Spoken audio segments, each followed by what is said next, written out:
I will say let's just have a conversation that's fun. I will just generally do my Yeah. usual rant about product management.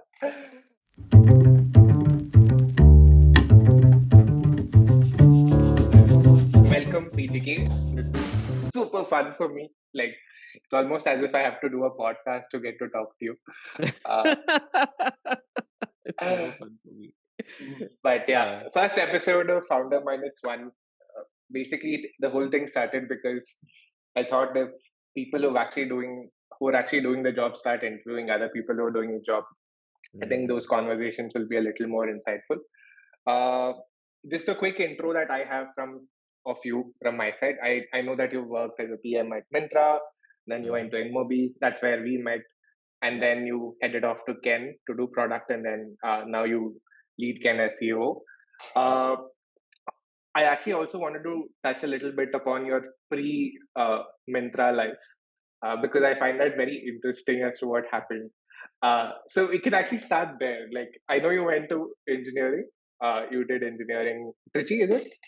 yes, Trichy. Yeah. So The tell thing that me I tell how. people is that I have Yeah. a degree in engineering. I don't really think I studied it. So I have a degree. So yeah, in engineering. Usually people who do this are electronics engineers. Are you one as That is true. I am an electronics engineer. well? So I just want to talk to you a little bit about what were you like. How did the thought process, like of you joining? You joined ET right out Hmm. of Trichy. How did that happen? How did this happen? Okay, so there is a long story, but I will just come to the really short version. So the short version is that I actually did a lot of like writing of stories and stuff like that in school, in magazines, and all. Like everybody does a little bit of this. Hmm. I did it a little with more desperation than others, simply because I had nothing else to do. Because I grew up in this really small town in the Gulf, and so once I came to Trichy, then again I did some of it. I used to write plays a little bit. I was a part of the Lit Society, and I had this really brilliant thing that now that I'm done with engineering and I hate engineering, the most obvious thing I need to do is MBA, because MBA is the thing now. That'll be my salvation out of this, because clearly I can't code, I can't do electronics, I can't do anything. I'm totally, completely unemployable. So with a great deal of desperation, I wanted to sit and study for the CAT. And so I decided that, you know what? I'll do this thing. I will just take the first job that comes to campus, and then after that I have enough time to do and study for the CAT. And the first company that came to campus was this company called Cognizant, which came and hired like some Of course. 300 people, and I got in. And I was like, yeah, whatever, anyway I'm not going to join, this is just a backup, and I'm going to study for the CAT. Then I studied for the CAT, then I realized I got thrashed in the CAT. Then at the end of it I was like, oh my god, I have to actually join this company now. No, looks like it. So essentially, long story short, I had nothing to do. And then the thing is that I was actually at a bus stop in Chennai, and I look very different back then than I do now. It was I like I was wearing remember. yeah, I was wearing an Iron Maiden t-shirt, and I had much longer hair. And I met this young lady, and she asked me, "Do you play like bass in a band or something?" I said no. Then we started talking, and then she said, "Oh, I write for the Economic Times." I said, "That I can do." And she said, "Really?" I said, "Yes." And she said, "Okay, go meet my editor." Met her editor, showed all the stuff that I used to write before. And she was like, okay, I'm not so sure. But that was also the time that I think Nagesh Hukunur was in town. He was promoting his movie Oh, Iqbal. Yeah. yeah, So yeah. he had come to do a press conference. And the thing was that apparently Nagesh Hukunur had this reputation of being a person where if you ask like the wrong questions, he would like blast you and you would just be very impatient. So none of the regular people at Wanted to go. uh, wanted to go. So they were like, okay, let's send this idiot, because anyway, with nothing to lose. So they sent me, and he was wonderful. He was a very charming guy, and I had a lot of fun. Had a great conversation. It got published. This was like the supplement of the ET, and that went on for a while. And I did that for a while. I got a bunch of things published. It was nice. You had a press card. So technically, I was not a full-time employee. I was what they call a, I don't know if the word is stringer, freelancer, whatever it is. So basically, something happens and then like they call me and say, go attend that. I'm like, okay, I go attend it, file the story, file it. And Were then you after that, still with Cognizant at this point? yeah, technically, yes, I think Oh, so. Okay, so nice. I'm sure now it's like so many years, so I think I can talk about it freely. But I think, yeah, I was still with Cognizant, but I never really went to work. I didn't do anything there. I don't even remember working on any project, nothing in Cognizant, absolutely none. I think once in a while I would go there and have some lunch or something, but that's it. I had nothing. So anyway, so that didn't work out. And then I just moved to Bangalore.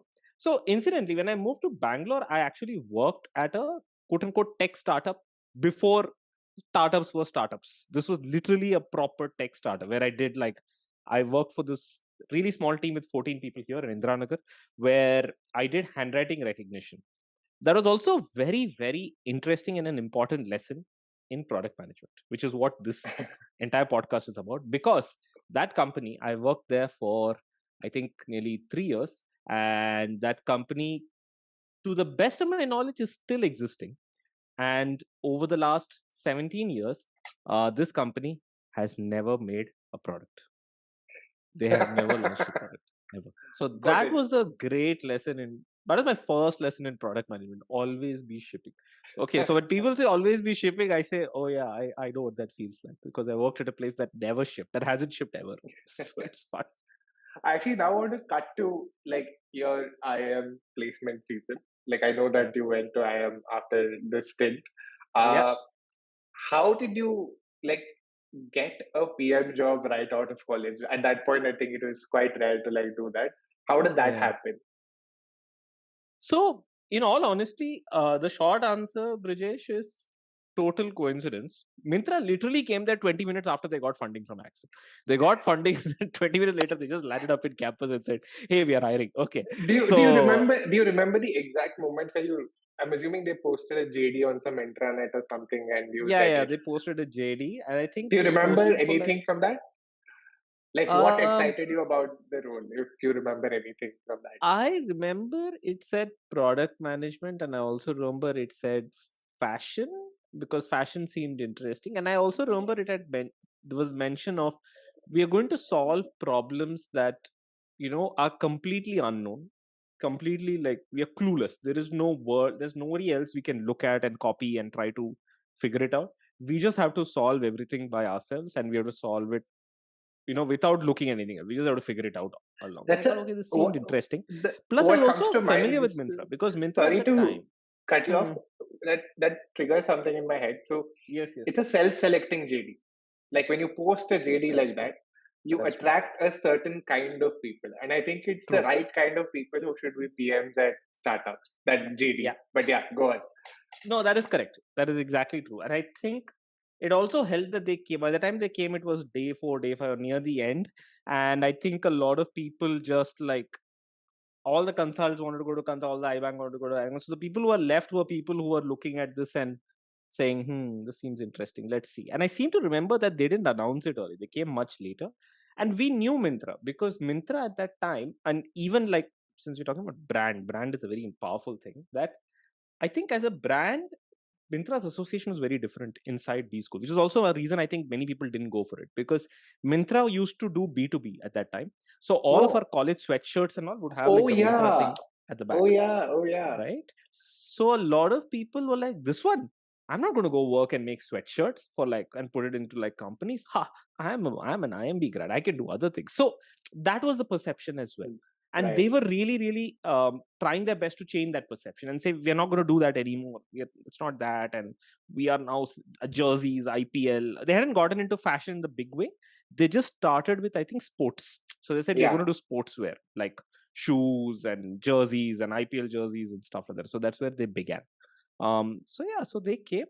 I just joined because they were like very short and sweet interview process. I liked it. 10 minutes, 10 minutes, 10 minutes with the CEO, with the head of product, with Do the you head of remember HR. anything And interesting during the interview? I think what I really liked was the interview with the product head. So the head Okay. of product was this person. His name was Deepak Menon, and Deepak Menon was interesting because he was someone who was an architect, like Oh, by interesting. training. His bachelor's was in architecture, and he was a UX person. So he had become a design and a UX person, and he was so the head of product. When the head of product is a designer, that is quite interesting because Yeah. you're basically having a conversation which is completely around design and aesthetics. And he sort of impressed that to me that what we're going to do is going to be completely different. It's going to be like very visual, very this thing, and very interesting problem. And I asked the most obvious dumb question that anybody would ask when you're meeting someone like a Myntra for the first time, which is that how do people buy online? Really, people buy clothes online? Okay, shoes online. I have never heard of this, which was unheard of in like Yeah. 2010, right?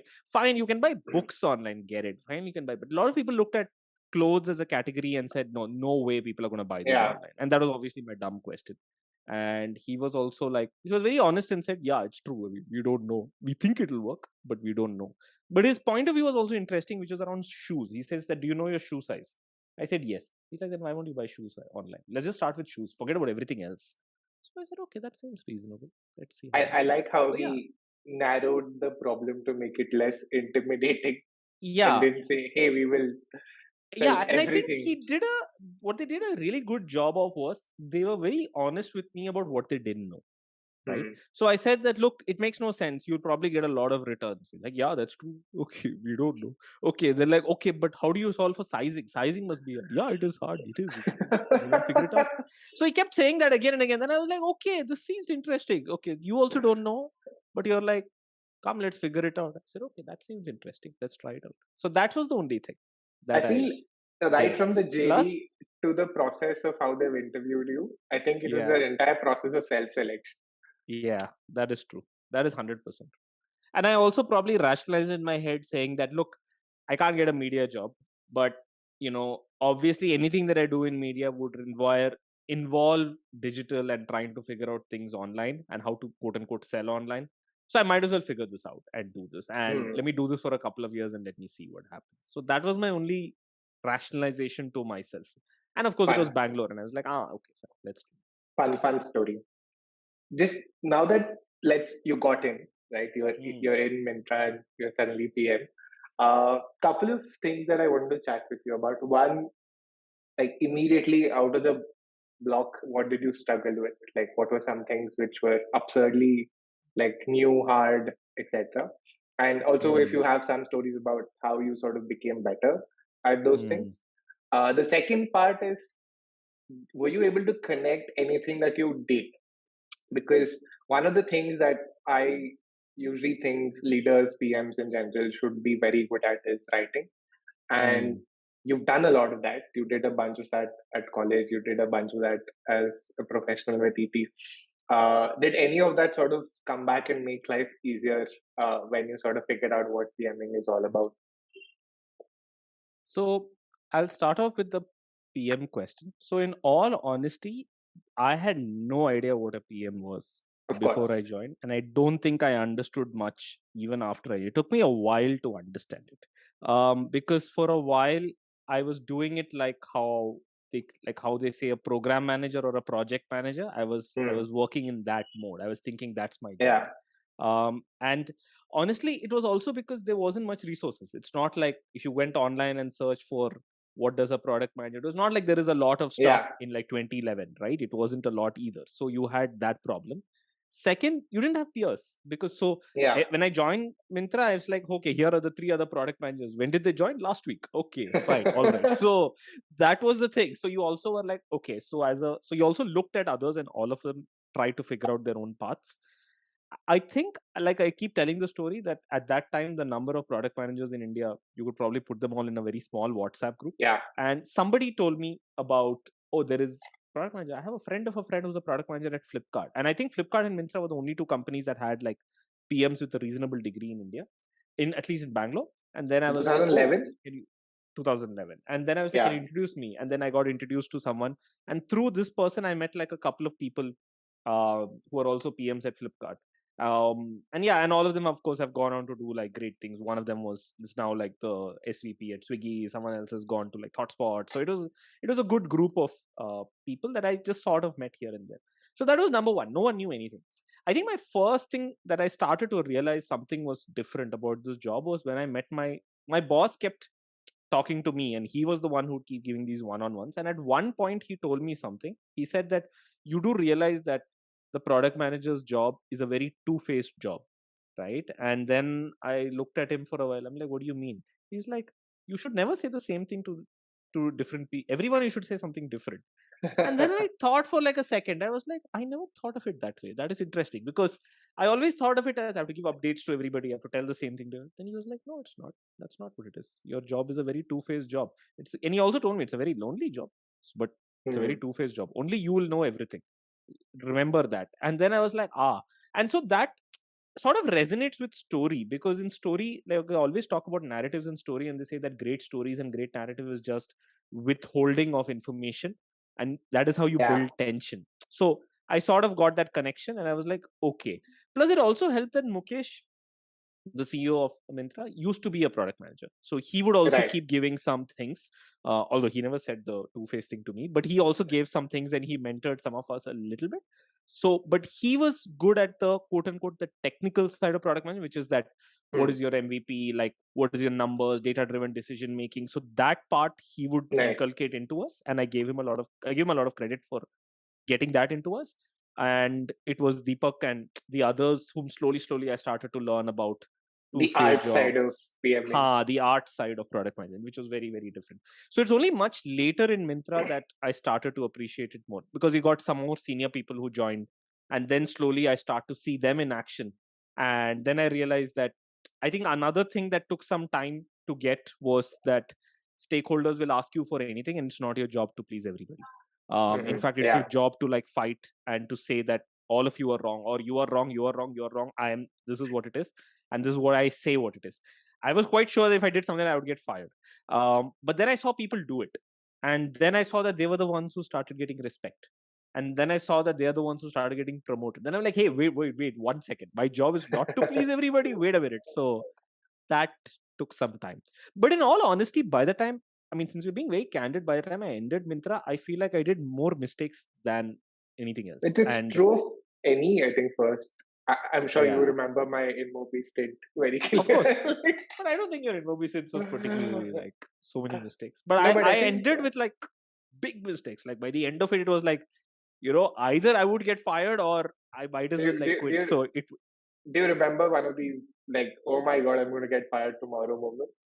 yeah, I think by the end of it, see, two things had started to happen. One was one was there was a reason why my role was what it was, which was good in paper, but also not so good for other reasons. So one, the reasoning was, so I was a product manager of two things. I was a product manager of something called revenue and customer experience, which was good because the logic of my boss was that, look, anything that you do to increase revenue, if you want to do it shortcuts and all, will impact customer experience. Correct. So you'll go fight with some other PM.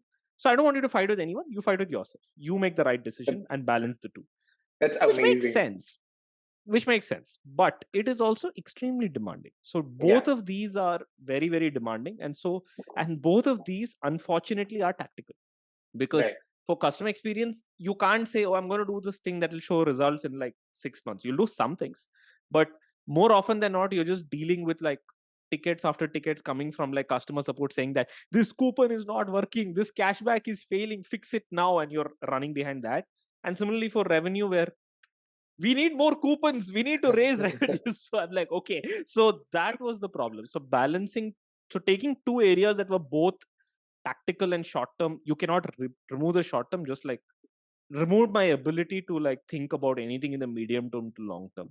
So I think that was one, and I don't think I did a very good job of setting expectations with my new manager. Then I got a new manager Right. who had come from Amazon, and of course, people who have worked at Amazon will tell you that Amazon people are very, mostly Amazon people are very processy and this thing. Yeah. And I was just running around with my head on fire, like left, right, and center. So he was like, "But what is it? What is this thing? Give me the Excel sheet." I don't care about your Excel sheet. I'm going to run around. What's your roadmap for next week? Week? I am worried about tomorrow. What week? Okay, so as a result, it wasn't really working out. And I don't think he understood what I was going through, and I don't think I understood and appreciated what he was trying to make me do. So it didn't really work out. And yeah, so that was the point where I realized, okay, look, this is not working, and anyway, I was getting crazy. So yeah, so I sort of moved on. It didn't work out. But yeah, but it's quite possible that if I hadn't quit, they would have probably fired me in a few weeks. So it would have mattered. But it was great. I had a lot of fun and I learned a lot and I did well. So it was okay. So it wasn't like a big problem. Like the second part of that, right? Did you think your previous sort of work helped? Actually, one of the other questions most people ask is that did anything in your MBA help deal with this? Not much. Maybe I think it just comes back to my larger theme about product management, which is one of my core beliefs of product management after like so many years of doing product management, is that I think that people vastly understate, underestimate, and don't talk about the quote unquote the politics, the software, and the people aspect of product management. Like all your courses can teach you all this nonsense that you're the CEO of your product, here is a framework, and here is how you do it. I mean, like all of that is fine. Like you walk into a company and the reality slaps you in the face. And I don't think people understand how to navigate that very well. So I think that is my larger thesis about product management, which is that, and I think it became clear, at least after the Myntra stint and a little bit after in Mobi as well, that the people aspect and to navigate an organization is like far more difficult and far more important than writing the right template for a PRD. I mean, like, no one gives a damn about that. So I think that is Yeah, my larger thesis. So yeah, anything around the people part, yes, definitely.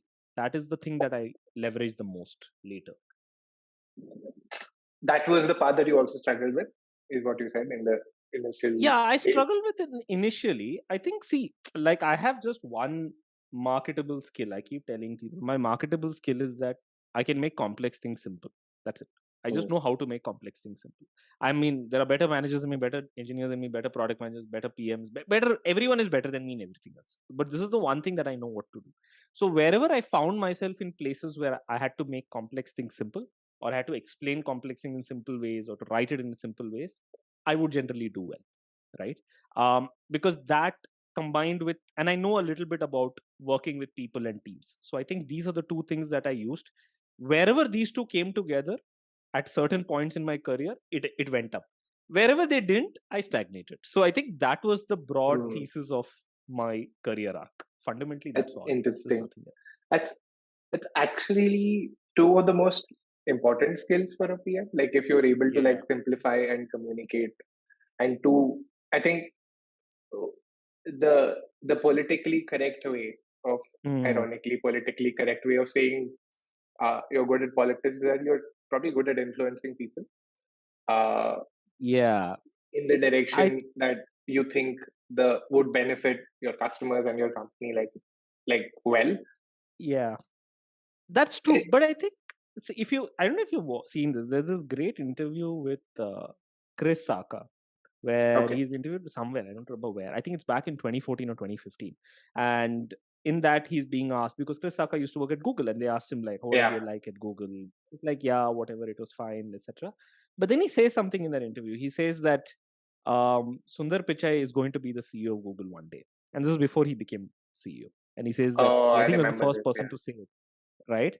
And then the interviewer was like, why? And then he was like, because he just understands how to navigate, you know, office meetings, politics better than anybody else. He understands that so well. He's like, Chris Saka says, I'm a little bit like Elon, like in the sense that I have very sharp elbows and my way or the highway and all that.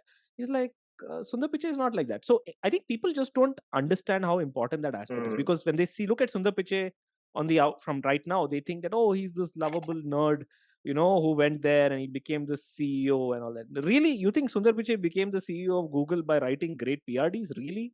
Okay, of course he understands how to navigate organizations, and Yeah. he does it with agreeableness, right? So Yeah. that's one way to do it. You can navigate organizations and people and customers and all of those things by agreeableness. Everybody is like, oh, he or she is a nice person.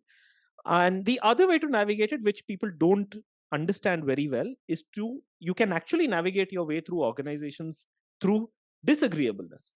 And Mm. people just don't understand and appreciate that. But that is something that, especially if you're really young as a product manager, if you can do it well, you will just, it's a meteoric rise, right? Like I know Can you examples. double click on that?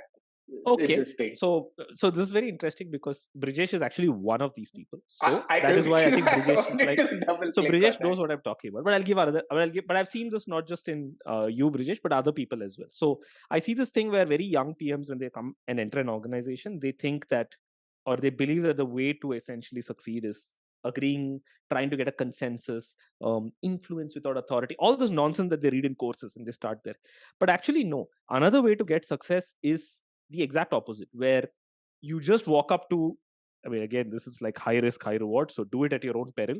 Okay, but I have seen people who walk up to CEOs or execs and just say that this is all nonsense, this thing doesn't work. Okay, you're making a big mistake, you have no idea what you're talking about. Now, one of two things can happen in such a situation. One, people can say you're an idiot, get lost, what's your name, give me your manager's name, and then you're gone, right? Or you can sometimes, in certain types of organization, again, depends on the organization, depends on the context, you can be in this position where people are actually just waiting for someone to come and tell them the truth. like it is. Yeah. Especially if you're CEOs at a certain level, you're just used to people agreeing with you all the Yeah. time. And you're just tired of not having conflicts. You're tired of not being challenged. And that thing sort of like dulls you. And suddenly, when someone comes and says, this is just stupid, this is just dumb, and this is all wrong, and this is what you should do, it just is like a breath of fresh air. And then really come. So I have seen this where someone does this, and then all the execs are, oh my god, this is like, you're gone, you're screwed. And in the next meeting, the CEO comes back or the exec comes back, and they're looking around and saying, where is that guy? Where is that 22-year-old PM? I want that fellow. All of you guys, you're here, you want to sit here, you sit, but I want that person. Please come and tell me what is actually going on. So I have seen that as well. And I think that you have done a little bit of that as well, but I've seen other people do that as well. Yeah, and that's I think really, really good. it works. This really works. I think until a certain stage in the career. Correct. I think it works. After that, you become a jerk because then you accumulate power. Then you cannot play that card. You can't do that cleverly. That transition actually has been very hard for me. Like I think only in the last, I think maybe 18 months is when I've started to like realize that those elbows need to come back in. I no longer am the rookie PM who is trying to like change the world. But I get what you're saying. I remember this particular. I think you remember this as well. My first job at MOB was to handle this new product that they had acquired, and I remember 3 months in, I was so frustrated that why is nobody seeing that this shouldn't exist? And I remember I somehow found Naveen at lunch, and he was standing in front of me, and all he said was, "Hey, hello, how's it going?" Etc. Like, dude, you should shut this shit down. Like, this is horrible. Why do we have this? Why am I the PM of this? for a second, he was just staring at me and like, wait. I'll ping your boss and we'll set up a chat. But it did get shut down, and it was a good decision. But yeah, it only works till a certain level. When you become the leader, I think that's when it stops working. That's correct.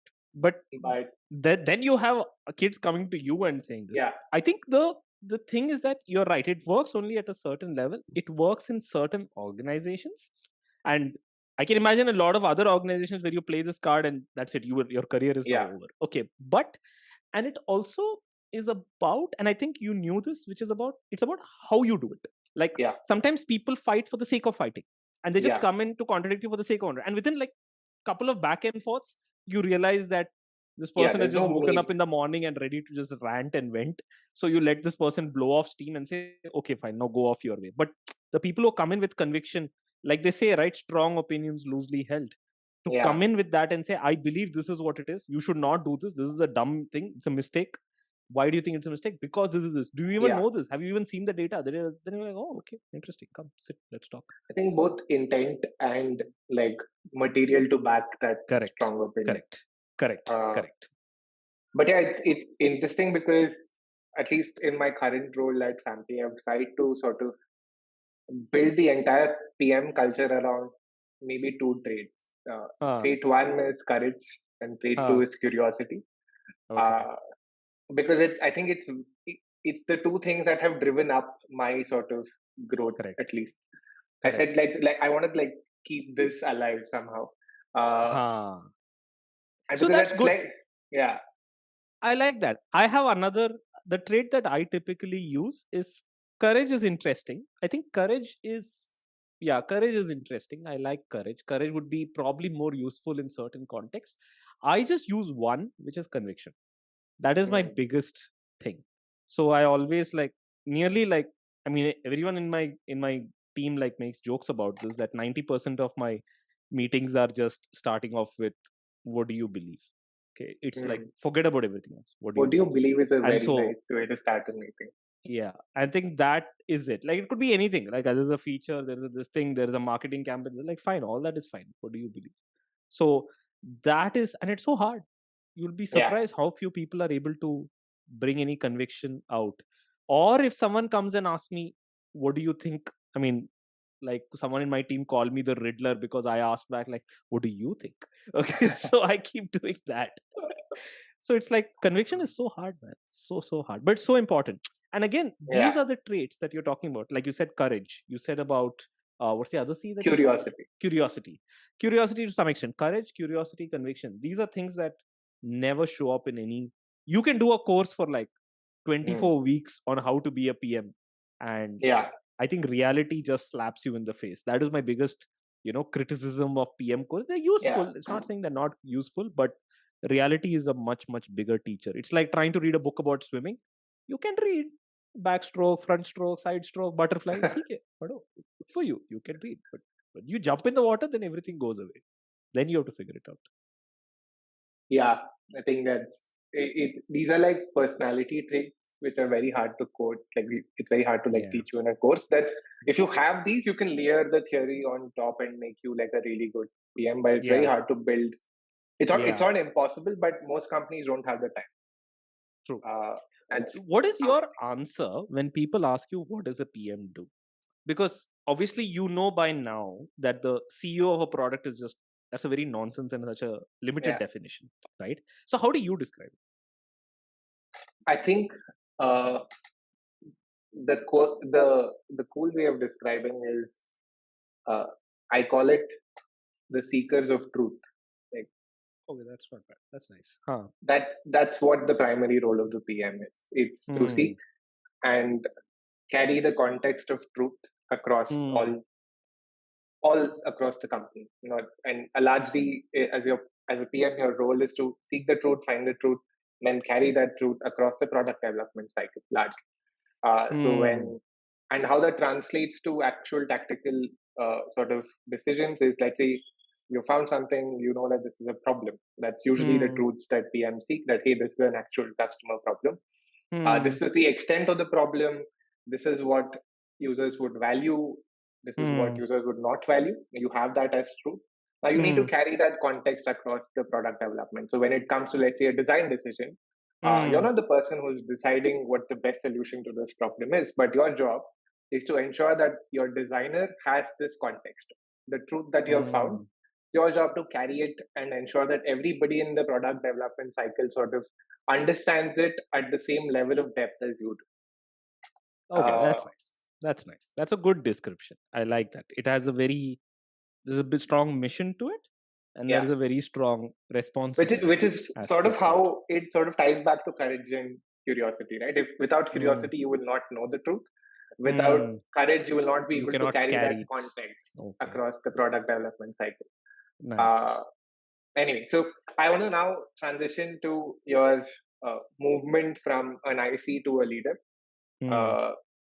Just about that transition period, most people sort of don't know, how do I now go from an IC to a lead? Like, how does that? What do I need to do? Did you sort of go through that phase? How did you sort of navigate that entire transition? Yeah, I went through that.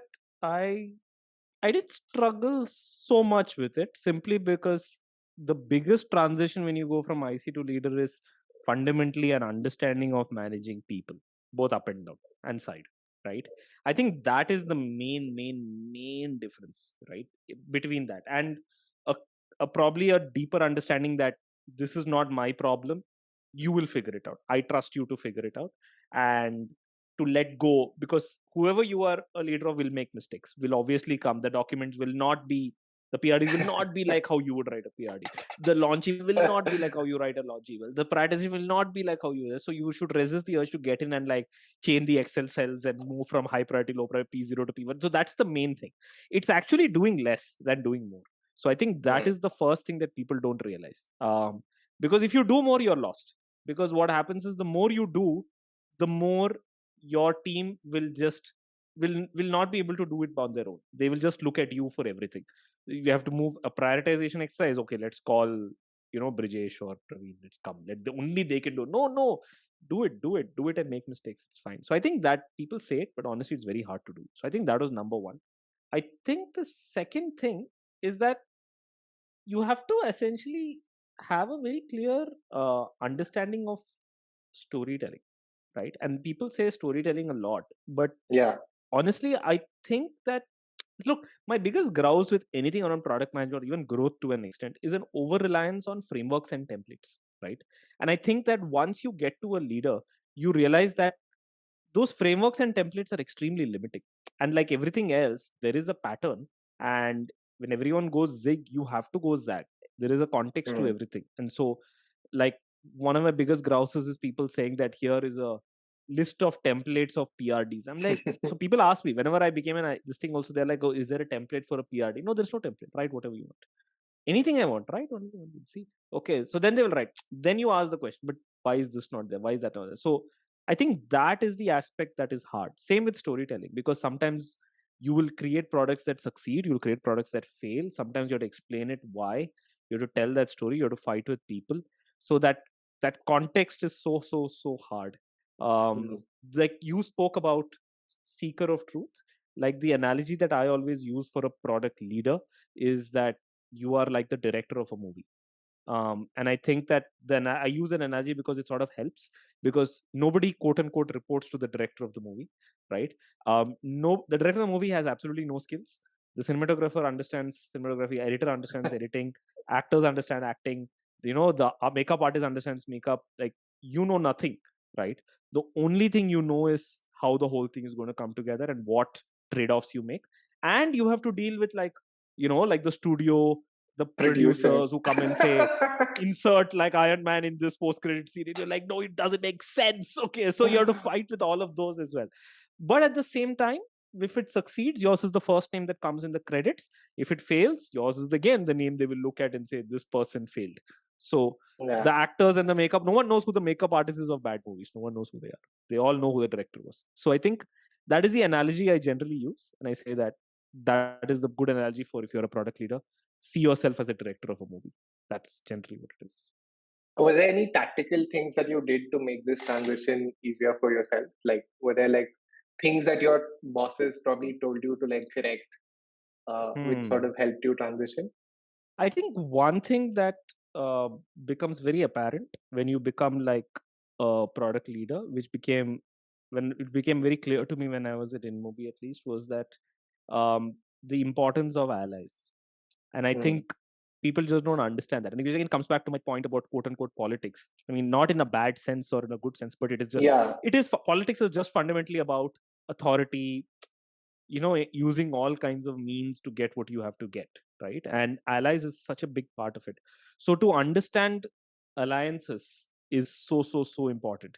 Like, I know a lot of people who go from product management very earnestly and get into product leaders and very earnestly do exactly what they do in product management, which is like, oh, I'm going to influence, I'm going to talk to everyone, I'm going to do this, etc. And suddenly they realize, why is nothing moving? Why are all my Hmm. engineers going away? Okay, why is suddenly the priority changed? Okay, so then you realize, oh, okay, that's because that team why is that team want this? Oh, because that person who is the VP there is fighting for a promotion. Oh, okay. What about this team? Well, this team is like really fighting for this. Why? What happened? Well, because a new person who joined, this person is very enthu. He or she wants to show that they are also influential because they want to switch to and go to this other jog. Oh, okay. So this is happening here. What about this team? This team everyone has given up on. They think that this leader is useless and this guy has nothing to prove. So he has a point to prove, So you're like, okay, so I have to go there, I have to get this person has a point to prove, I have to pull it in this. So I think this aspect is vastly underrated. And I think that is the thing that I learned over time, right? Yeah. I think again it depends on the stage of the company. Correct. Yeah, Uh, this is again, it doesn't apply right now at the Ken yeah. because we're a fairly small organization. But yes, if you're a much larger organization, this part is so important. So important. I've always sort of, had this idealistic dream of Hmm. sort of growing to a certain scale where people don't have to do this. Hmm. Uh, but obviously, it has never worked because that's not how the real world works, and people's That's incentives are always there. that's Uh, true. but I think now I've changed the problem statement to how long can I avoid this? So like, what do I need to do to like get farthest ahead, like before this Yeah. becomes a skill that people need to sort of pick up? Uh, Yeah. at least personally, I've avoided, like, if you've seen my career graph, I've basically, whenever it gets to that point, I'm like, cool, I'm going back to like something small again. Where I don't Yeah. enjoy doing this at all. Yeah. But yeah, I think beyond a certain skill, it's impossible to grow Yeah. without this skill. Yeah. I just go back to the Sundar Pichai example. I mean, like at certain scale, certain types of organizations, I mean, I don't think it even has to do with size. Size is one aspect of it. Like you will be sometimes you'll be forced to do this in. I mean, fortunately I've not had to do this, but you could be forced to do this in like a 20-member organization too. Yeah. Right. So it really, really depends. But I think I it do agree. becomes like impossible to grow at a Exactly. certain scale. Exactly. Because the number of people are with so many, which means the probability of misaligned incentives is that much higher. Exactly. And sometimes it is just to get people along. Sometimes it is just to get people out of your way. Because sometimes people are in your way deliberately for a reason. Sometimes they're in your way accidentally. Because they are going somewhere else and they're standing on your way and you're like, boss, please step to the side. And they're like, no, I will not move. Arey, why do you not want to move? Because I want to go there. You want to go there? No. Then why don't you go this way? Oh, okay, fine. Thank you for letting me know. Cool, awesome. Now I can go forward. So those kind of things happen a lot in larger organizations. And I struggled with that too. But like I said, when it came to the whenever I could solve this through the confluence of making complex things simple and running teams, I was able to like get past it. But I think that sometimes I could have easily seen a scenario where it just didn't work for me because the organization just became these skills wouldn't have gotten me there. I would have to do some other stuff. Okay, take the person out for like drinks and which I couldn't do. I was that is very hard. But those are the hard aspects. Actually, I just want to now move to like you moved to Ken from I think MOP, and I think you moved to Ken to lead product. That's how that was your first role. I joined as head of product, although that was like a bit of a cheat of a title because there was no product, there was no product manager, there was nothing. So I was the head of something that there was no one in my team. But that was the thing. But the thing was when I spoke to Rohin was like, "What do you want? What title do you want?" I said, "I really don't care one way or the other." And he was like, "Well, I think our talk was that can I just like pull your current title and extend it because just in case it doesn't work." You don't have to go back and explain that why I was a business manager at the Ken or something like that. And I said, yeah, sure, whatever works for you. And so I said, yeah, whatever. So I didn't really care. Even now, I'm not particularly like big on titles, so it's fine. So yeah. But one of the things that I mean, regardless of the title, the kind of place where you joined, I think was you have to start contributing to like company strategy, right? Yeah. So people often, especially PMs who are transitioning again from like IC roles to leadership roles, they keep wondering what does that even mean? Like, what does contributing to strategy even mean? How do you sort of start contributing? Number one. Number two, like I would love to sort of like go through like a recent sort of strategy decision that you guys took and see how you played your part. Like I think that would be like a great way to sort of explain what do you do when what is a somebody who is doing product, how do they contribute to strategy? Sure. I'll answer that question, but the only caveat is that the Ken is a fairly unique organization in by the context of what we do, where we do, and the kind of team that we have, because it's a journalism cross product organization, and so that is might be a little different from traditional product engineering. I actually have a very specific, although we are very similar. It's a personal interest. If you can talk about it, I would love to understand the lead up to the decision of launching multiple newsletters. Sure. I think that's a very like a lot of people have asked me why, like how is this sort of playing into their growth, etc. So if you can talk about that specifically. Oh yeah, absolutely. I'll talk about that. Which is actually the right example because that also talks about how you contribute individually to strategy. Yeah. I think the first thing that people make the mistake, especially not just PMs but even marketing people and multiple people, is that they're like 20. I can't believe the number of 21-year-olds who reach out to me and say I want to work at the Ken, and they're like, cool, what do you want to do? And they say something and strategy, and I'm like, dude, you are 21. Okay, no one does strategy at 21. You are just all strategy at 21 is Excel sheets. Okay, you'll probably be doing Excel sheets till you're 35. Anybody who's, it's like the thing in Game of Thrones, right? Like if you have to tell anyone you are the king, you are not the king, right? If you have to tell someone you're doing strategy, chances are you're not doing strategy. That's a great analogy. Okay, the people who are doing strategy, will never say I'm doing strategy. They will never have strategy in their JDs. They will never have strategy. That is it, because strategy is now something else altogether, right? It's like that is the first thing. The second thing is that a lot of strategy is earned, And I think this is something that people don't realize. There is a lot of earning that is required before you get there, Yeah. which is essentially a continuation of my first point, that nobody's going to let you walk into an organization, no matter how smart you are, no matter where you have worked. You might be the cat's whiskers. I worked in this great FMCG company. I worked in this great product company, and you come in and say, Yeah. this is what we need to do. Like, who are you? You don't understand us. You don't know our context at all, right? So so the first part is really important, where you should speak your mind and have a point of view and all. But so the strong opinions part is there, but the loosely held part is where people don't get. So Yeah. they come in and do that, and they say this is a strategy, and I'm like, no, it's not. There is a lot of context here that you're not getting.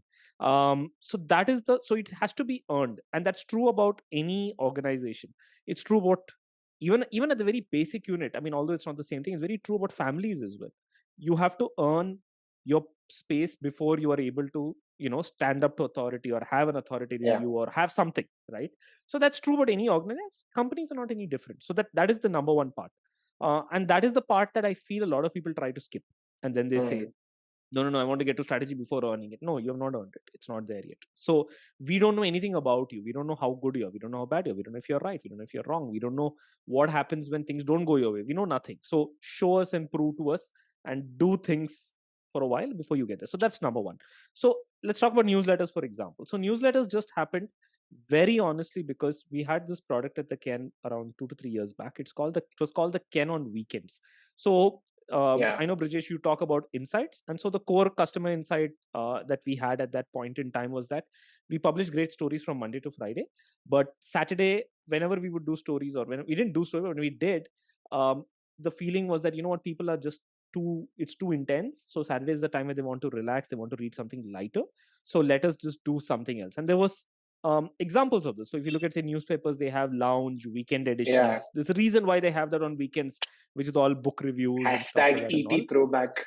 Yeah, exactly. So they did. So we were like, okay, let's do something like that, and it's called the Ken on weekends, and we did that.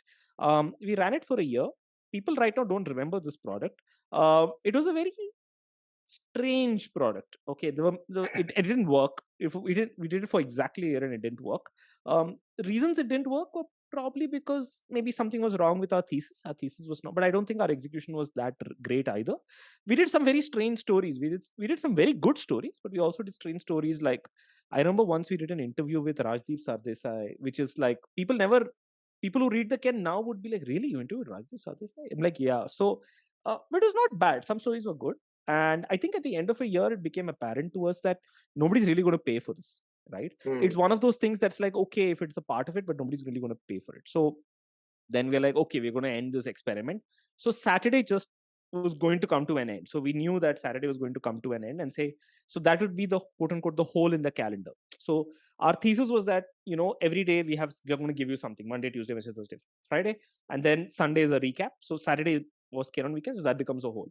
And I was very upset about this, and I said, no, this is not right. We should not do this and all. And I started, and again, this comes down to, I was Upset about arguing with what? the fact that we had a There's a hole in the hole. calendar. Yeah, Got I it. mean, the killing the product was the right call. At least I didn't Yeah. have a problem with that. But this hole in the calendar, I said we should do something here.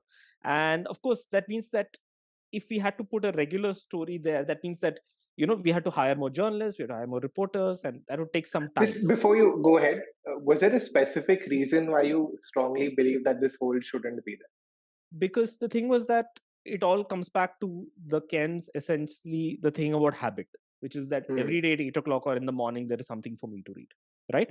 That is the reason why you're doing just one story a day, because fundamentally it's Right. habit. You're saying that I'm going to give you very little, but the one that I give you is going to be really good. So I had a big this thing with this. So I had this. I took it to Rohin and to Seema, the editor and the CEO at the time, and of course we had a good discussion and all. And I think at the end of it, Seema, and it's also a testament to the way the Ken is, where Seema was like, listen, you want to do something, you do it. Okay. And I was like, okay. And she said it in the, like almost like a this thing where I know I agree with you, you're right. But unfortunately, we are resource crunch at this point. But I trust your ability. If you want to do something, you can try something out. So I said, okay, let me try something out. And then I said, I'm going to write something. And they were like, what is it? I said, I don't know. I said, what is it about? I don't know. So I think then I worked with both of them, and I sort of got product thinking into it from the beginning. Where if you go back and see the first newsletter, I basically say that I don't have a name for it. And I say, I don't even know what this is. I start off with a survey. I say, I'm writing something, just tell me what you think. So I would do something. Then I would for a while I would try to imitate other newsletters because you had like multiple topics and like Hmm. bullet points and gifs and all that. So I tried all of that stuff for a while. But then it became clear to me that my real strength is like storytelling. And then over time, it became clear that one of the things that happens with the Ken stories, by virtue of how it's written, is that we are not very closely aligned with the news cycle. So let's say, for instance, say Walmart Yeah. acquires Flipkart. It, like everyone breaks the news in like the day or two. The Ken story on it comes like a few days later. It is the Yeah. definitive story, but it comes way later. So if you just were reading the Ken, it looked like you were a little bit in the past. So I said, no, I want to like come closer to it. So I would basically take something in Got the it. week and I would say, I'll tell you some interesting stuff around it. So that is where it began. And That's a started very doing that. And this then it, this sorry to cut your train, but it's a very PM thing to do. What you just did. mm, mm, If you at a very fundamental level, you said, I have this use case. This is a use case that we don't have today, and there's correct, this hole in the calendar that I can correct, sort of do. What can I do like this thing which we don't do today? correct. But yeah, go on. No, but that's exactly what it is.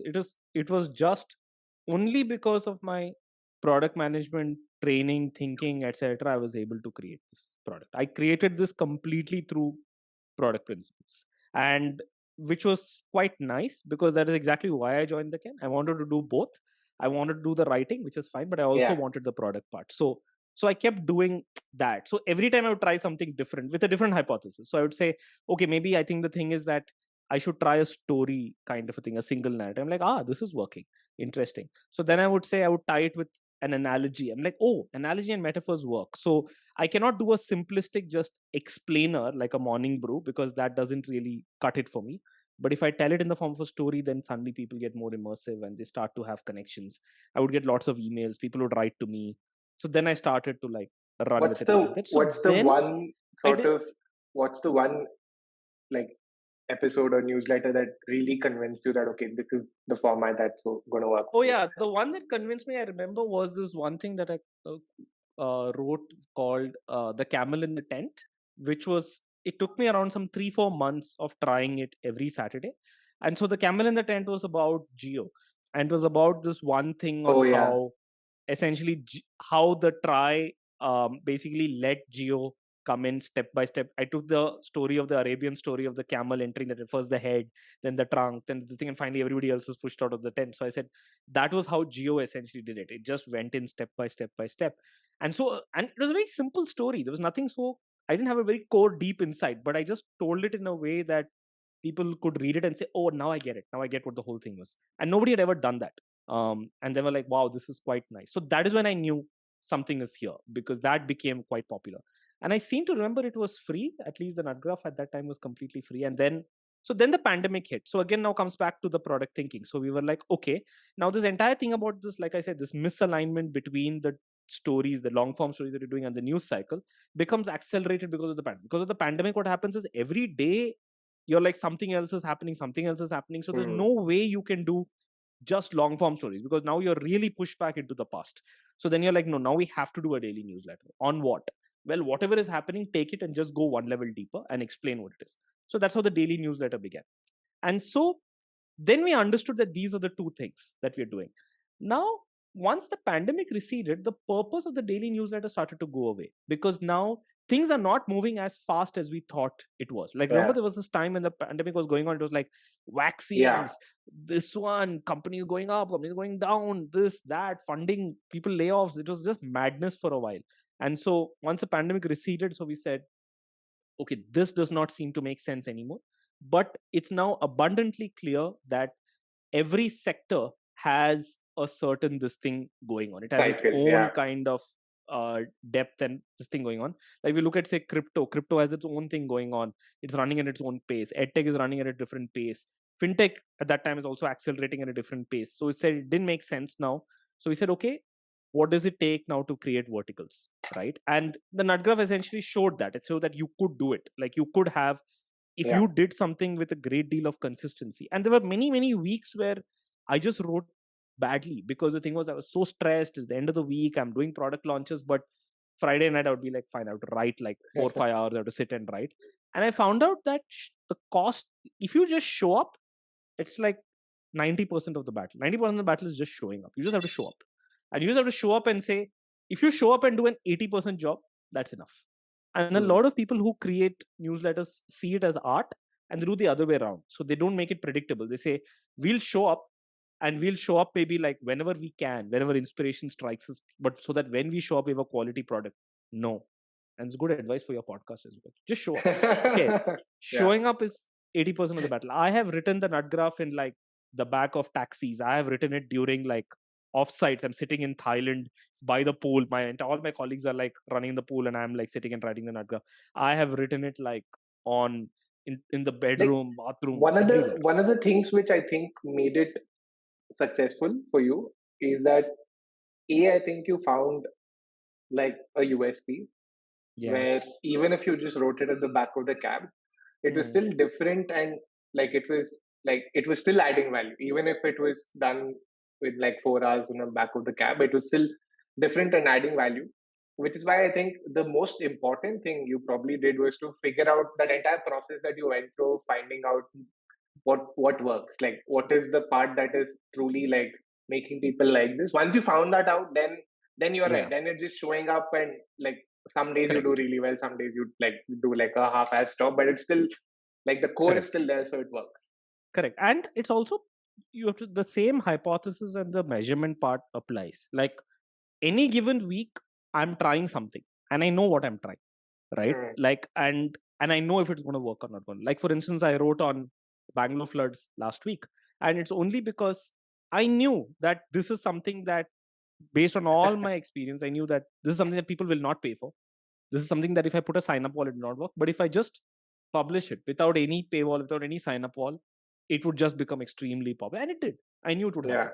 So every week, I know what, when I'm picking a topic, when I'm picking a theme, when I'm picking a way of distribution, I know, or I have a very strong point of view on what it is. And my hit rate now is increasing significantly. Like I would make much more mistakes earlier. I would think that this would definitely go viral. I will definitely get like 500 sign, 1,000 sign, whatever that number is. And it would be like, oh, it didn't work. Shit, what happened? Okay. So that still happens, but it's, the frequency has reduced significantly. My hit rate has gone up quite a bit. And so the same thing happens. So when you create a product of, say, a newsletters, then you obviously say that, look, one of two things are going to happen if you look at, say, consumer behavior. Number one is people's interests are going to be always vertical, which means that people will say, I want to subscribe to a crypto or this thing, etc., which is fine, which is what Substack figured out. But what Substack could not figure out as a result of their model is that there is always going to be a bundle, and the bundle trumps everything else. So the individual things exist, but they also exist to make the bundle stronger. This is another thing that generally in product management they don't get. They don't understand brand, but that's a separate conversation, which I'll come to. But bundle trumps everything else, right? It's so if you basically say 99 rupees for one newsletter, but 199 rupees for all newsletters, that's a strategy, right? It's a very, I think the people who did this was Masterclass, if I remember correctly. I don't know if they still do it, but they used to do this thing where they said for one masterclass it's like $100, but unlimited all masterclasses is like $200. So it's like a no-brainer. Right? So I think just about bundling, I think what, at least personally, I sort of find value in Ken is that sure, there might be somebody who's writing like 20% better on a particular topic. They're charging me separately. And then there's one more person who is writing 20% better on some other topic who's charging me separately. But then there is this, which is on most days, it's giving me what I want. But it's packaged together from a pricing perspective as one thing, which is much cheaper than me going and subscribing across the internet and doing that. Exactly. And that was our intent always, which is why we last year we called it like the only business subscription you need. And we generally try to stand by that and say that is what we want. And of course, we make mistakes and we learn from it and all that, but that is the part of it. That is also why newsletters, and that is why podcasts is a very big bet now for us. We believe that that is the next frontier. So if you want to be the only business subscription, you can't not do audio. So that is the other bet as well. So you'll see community events, all of those other things. So I think fundamentally, the bundle thing is the main thing. There is this great post, which I'm sure you may know, or by Shishir Mehrotra, the founder of Coda, on the 4 myths of bundling. Phenomenal. We're Very nice. I really recommend it. actually using that inside samples or something. Oh, that's But nice. yeah. That's a very nice piece. That's a fantastic piece. Yeah, and I think a lot of people don't. I think there's one thing that he says in that is that a bundle becomes much more valuable when you basically are able to see the price of the individual constituents, and that is what also people don't get. So if you go to a McDonald's and you see, oh, a burger is 100 rupees by itself, fries is like 50 rupees by itself, Coke is like 50 rupees by itself, but a meal of all three I can get for 125. Well, Yeah. obviously the 125 now looks very, very attractive, even though it could be overpriced. You just don't know it because I've just put a notional value to each one of them, right? So I think that is something that which is what, like, if you go and look for individual substacks, I know the price. I know the exactly price of what it takes to follow like crypto news. I know what the price to correct. like blah blah blah. So and then when I see Ken, I'm like, okay, cool. Like I'll Exactly. largely get what I want with like a month Yeah. price. Yeah. But just going back to, did you contributing to this have like, is that what sort of led you to sort of get your right to sort of do strategy at the Ken? Was this like the first sort of foray into this? Yeah, absolutely. I mean, any strategy is fundamentally earned. I think for the first, people are very surprised when I say this, but for the first 2 or 3 months when I joined the Ken, I think all I did was just respond to customer support. That is all I did, and I came from InMobi. So I came from InMobi where I was like, I had gone up this thing, and I came in and I was like, yeah, it's fine. I'm gonna sit. All I'm gonna do is respond to customer Yeah. support. I'm going to like send invoices of this thing to corporate subscribers. They're like, give me a hard copy of the invoice. Sure, no problem. I'll go courier it. So I'd Yeah. go to Indranagar, I would go to DTDC and courier it, and I would also help writers with charts because they would come up Yeah. with this thing and say we need a chart, and we didn't have a designer back then. So I said, cool, I'll help you with it. So on Excel I would make these charts, and I got an intern to like do this bar chart and all. So I started off doing very, very basic stuff, and I It's think I earned it over a while, and it's the same advice I give to everybody, which is that you have it's to earn very your way. similar. It's very similar to my first 3 months at Fampi. I shipped nothing You because what? I shipped nothing. Like That's I had perfect. I had no right to ship. Uh, Exactly. because I'm like, how the fuck are you shipping something if you don't know anything about what's Correct. working, what's not working, what do Correct. people like? My Correct. first 3 months was just spending an inordinate amount of time with my user research and data team. I think I don't know about you. I'm pretty sure you're not saying it, but another thing that you would do in the first 3 months is you'd spend a lot of time with people internally Yeah, because everybody is looking at you and saying, "Tu kaun hai?" Matlab, who are you to come yeah, and you are going to tell me what to build? You are going to tell me. You're going to tell me how to write. Who are you? What do you know about writing? yeah, So that is very, very important. yeah. I think And one of I the think mistakes that spend new the leaders first three make, months just saying that I know nothing, even though you are very strongly, I know nothing. Then what do yeah. you do? You should come as an idiot to everyone, and then everyone will slowly, slowly tell you, and then over time you sort of like get. No, it's actually one of the classic mistakes that I think I've seen a bunch of leaders make, where Mm, they come in. I think there is some article about this where they come and assume that everybody who is there is an idiot, and exactly. these are problems that should have been solved, and they're not Yeah. solved because these are idiots. I think that's a Exactly. classic mistake that That's people make exactly what it is. That is without exactly what it understanding. is. Okay, I don't know why this is unsolved. Let's assume that these people are smart, but it remains unsolved, so there must be a reason why this is unsolved. Correct. To be fair, this is a problem that I have seen more with marketers than with product managers. Hmm. There's this tweet I saw recently by somebody who had asked someone saying that what is the success rate that you see for marketers, the first marketing hire that you get in a company, what is the success rate? And this person replied back in this email, I don't remember who it is, I'll send it to you, maybe you can put it in the show notes. Is he replies and says that I think it's somewhere ridiculously low, it's somewhere close to like 10%, 20%, because the first marketing hire, people always make this mistake, they hire someone who's like quite, they think there's someone Hmm. senior, someone there, and that person comes, and your first problems are usually growth marketing problems, they're not brand marketing problems.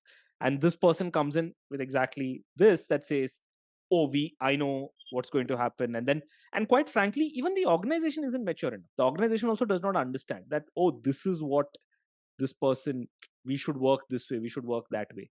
So I think it cuts both ways, even the person, but also the organization also does not know new leader, how do we deal with new leaders? After making a few mistakes, they learn, but not in the beginning.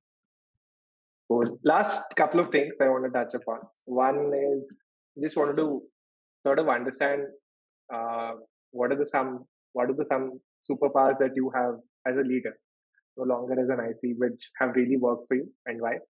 Uh, Hmm. and maybe sort of tie it to some routines and rituals that you run, which are sort of like taken from those and what's working for you there. So, I mean, I only have one quote unquote superpower, which I've always already said, which is that I know how to make complex things simple. That's it. There's nothing else. It's literally that. And that's what I do every Saturday. That's what I do with my team. I do everything. That's That's the actually only very, skill I have. now that you say it, Um, like nut graph is basically that. exactly. That's all it is. There's nothing else. I just like complex things simple. The suffix probably is in an interesting way, and I think Yeah. interesting or memorable way, because so I cannot. So I cannot do like these thread breakdowns and Yeah. LinkedIn. I cannot do all that. Even they claim that I'm going to make complex things simple. Yeah, but it's like a Not formula. interesting. It's like a framework. I'm like I cannot do this, right? Yeah. It's not. It's not. I cannot do a framework. I cannot do a formula. It doesn't work for me. So I think that is my main thing, and in general that is what that has helped me. So with even with people, as much as possible, whenever they ask or they say, oh, this is what it is, why is this, why is that, it's, I'm able to explain with some amount of this thing that this is what it is. I think that's one. The second thing is you need a very genuine, some kind of empathy slash Hmm. some kind of, you need to really feel a bit for people. You need to not it's very hard to fake that beyond a certain point. You Yeah. can fake it if you're a IC to some extent. You can pretend to care, but you really don't. Okay, but I feel like as a leader, it's much harder. So I think that there is some amount people can tell when you're being fake. So if you're asking someone, how was your weekend, how was your day, what are you feeling, which is also a Yeah. question I ask very often, how are you feeling? I'm not asking it for, I'm asking because I genuinely want to know how this person is feeling. And I think which also connects back to understand that different things motivate different people. And you have to accept that. Like, for instance, I think one mistake that a lot of journalism organizations make, I mean, we are different, of course, is that they believe that everybody who's there is there because of the mission to like support independent journalism and do great things. Fine. Some people may be there for that, but I don't expect anyone in Yeah. my team to have that, and I shouldn't. And I think mission based hiring and mission based evangelization, fine, you can do it for a while, but to understand that different people have different aspirations and different needs and different things that motivate and drive them. Some people get, I've seen people who get motivated by just pure dislike and hatred and this thing of something, and they drive themselves from there. It's very destructive, but it also, they channelize that. Some Yeah. people are able to channelize ego and pride. Some people are able to channelize things like in their family, like they're probably the only daughter, they had two older Yeah. brothers, and so they channelize like I want to like prove a point. So different people channelize different things, and you just have to be aware of that and know that and accept and understand how to work with all of that. That is the hardest part. And yeah, Are that is there the thing that any I'm rituals that sort learning. of make this easy for you? um I think Anything that you if do we often, like repeatably at your with I your think own team? two things. I think number one is whenever we do a stand up on Mondays, so I always, temptation is on Mondays for everybody to jump in and say, this is what I'm going on. And I always try to start off with like 15, 20, 30 minutes with what did everyone do in the weekend? Mm. What was the day like? What are you feeling? So this entire emotional thing, what are you feeling? What's going through is, people see it as a waste of time. But I don't think so. Okay, I think it's very important. So sometimes Monday stand-ups get pushed a little, but it's fine. For me, it's fine. It's also very hard for me because Mondays are the times where I'm the most stressed because the week is beginning and I'm like everyone is Yeah. jumping on me, and I probably have like not replied to some emails and all. But and to just get into a room and then say, "Oh, what was your weekend like? Let's keep talking." It's hard, but also I have to genuinely care. Otherwise, I can't do it. So I think that's one major ritual that I do. We do a Nice. ritual every Friday, which many companies do call happy hours, which is also Okay. nice. Again, where you just sit and just you don't talk, you talk about anything and everything. So I think fundamentally, yeah. I think number one is that. Number two, every one-on-one. I always start every one-on-one with, how are you feeling? How are you feeling? That is always my first question. Whichever one, no matter if it is a tough one-on-one, easy one-on-one, if it's an update, doesn't matter. But I always start with, how are you feeling? You know what really influenced me at MOB, and you know Abhishek Bapna, who was there with Of course. both of us. Of course. Abhishek Bapna had come from Google, and he was my boss. And he used to start all my one-on-ones with, "Are you having fun?" Every one-on-one, "Are you having fun?" And it didn't hit me while I was there as to why he was doing that. And so I met him after in Mobi, and I asked him, like, why did you do this? Why did you start all our one-on-ones with, "Are you having fun?" And he was like, it's very hard to lie to, "Are you having fun?" That is true. He said, even when you lied, I sort of saw it in your body language. So 9 out of 10 times, I would know immediately if you're having fun or not, and that would be a trigger for me to sort of see what's happening in what you're doing and why you're not having fun. Because he sort of truly believed that people stay and grow and do well at the essence if they're having fun. No, that part is true. Actually, I like this question. Thanks, Brijesh. I'm going to steal this because I feel like, are you having fun is better than how are you feeling? How are you feeling? Because how are you feeling they're left with good. Okay, some people do that. Yeah. Fine. Okay, and then you're like, okay, and then you're trying to get more, but you can't. But I like yes/no questions, which is nice. Okay, so I think I'll probably steal this and use it occasionally. You can credit Bapna on WhatsApp after that. I'll do that. I like this. It's a nice thing. Cool, done, I guess. Really, I don't even know how long we chatted. I'll find out after we sort of end the call. Neither do I. But it was super fun. Like, yeah, me too. I had fun too. I was like, I'm glad that we just spoke and didn't get into frameworks and this thing, and that was the only thing that I didn't want to do. But like I think, like you said, like a lot of the theoretical things are good to know. Yeah.